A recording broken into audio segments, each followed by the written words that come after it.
السلام عليكم. يلا نقول بسم الله الرحمن الرحيم ونعمل مع بعض أول وصفة من وصفات العيد الكبير. العيد الكبير كله خير وبركة وريحة البيت بتتملى خير.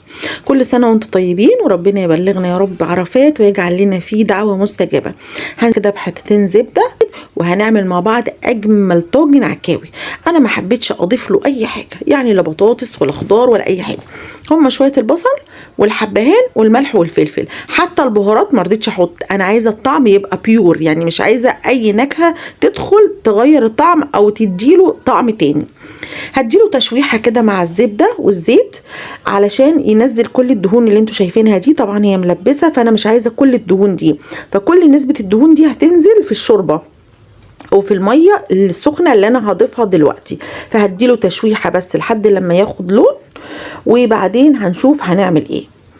الايام دي ايام الروحانيات والخير والبركه والرزق، وان شاء الله هنبدا الصيام بتاع التسع من ذي الحجه من يوم الاحد ان شاء الله. كل سنه وانتم طيبين، ما تنسونيش من دعواتكم وادعوا كتير اليومين دول ونسبح كتير اليومين دول، وربنا يتقبل منا صالح الدعاء وخير الاعمال.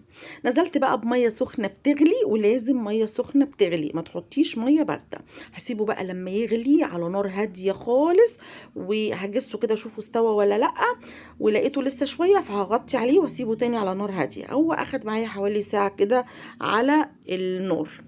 هكون مظبطه بقى البصل، شويه بصل حلوين كده بتاع كيلو بصل كده، ومش هضيف له اي حاجه تاني، هو البصل، وهحط عليه ملح وفلفل وخلاص على كده. هجهز الطاجن بتاعي وهكون مشغله الفرن من قبلها على درجه حراره 200.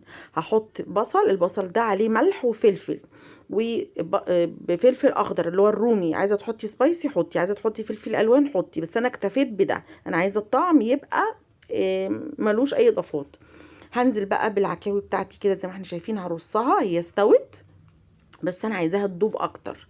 هحطها في الطاجن وارصها، وهحط كمان بقيه كميه البصل، يعني فرشت تحت بصل وهغطيها كمان بالبصل، وهحط قرنين فلفل سبايسي كده من فوق. مش هفتحهم علشان اللي مش بيحب ياكل حاجه حراقه بلاش. زي ما احنا شايفين كده البصل اللي عندي بصل ابيض وحامي جدا، ما اقولكوش بقى، بس افضل يعني. هحطه كده زي ما احنا شايفين، وهحط برضو فلفل اخضر زي ما احنا شايفين كده، وهحط له كبشتين شوربه. الشوربه بتاعته دسمه جدا جدا، فانا هحط بس كبشتين، وكده كده البصل بتاعي والفلفل هينزل ميه. وهسيبه في الفرن حوالي ساعة لما يشرب المية دي كلها ويبقى زبدة كده مزبت. هحطه بقى، هغطي وشه طبعا علشان انا عندي الفرن حامي وانا مش عايزة الوش يتحرق لحد لما يستوي. هدخله بقى الفرن على الرف الاوسط وهسيبه لحد لما يستوي زي ما احنا شايفين كده.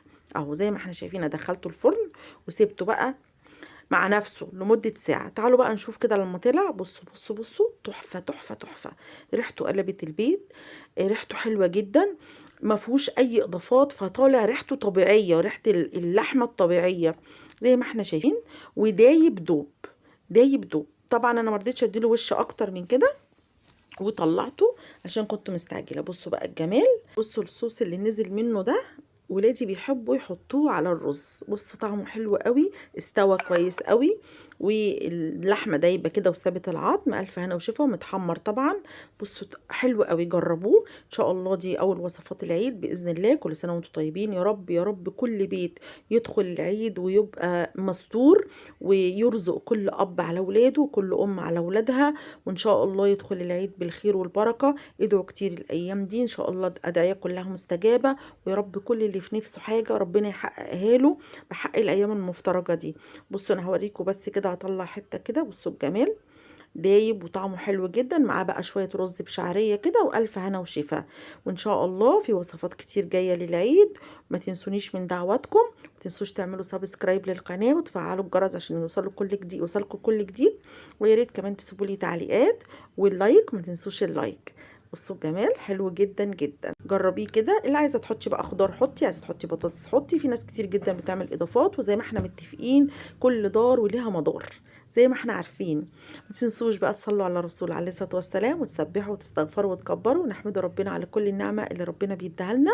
يلا نختم بقى الفيديو. سبحانك اللهم وبحمدك، اشهد ان لا اله الا انت، استغفرك واتوب اليك، وسلام.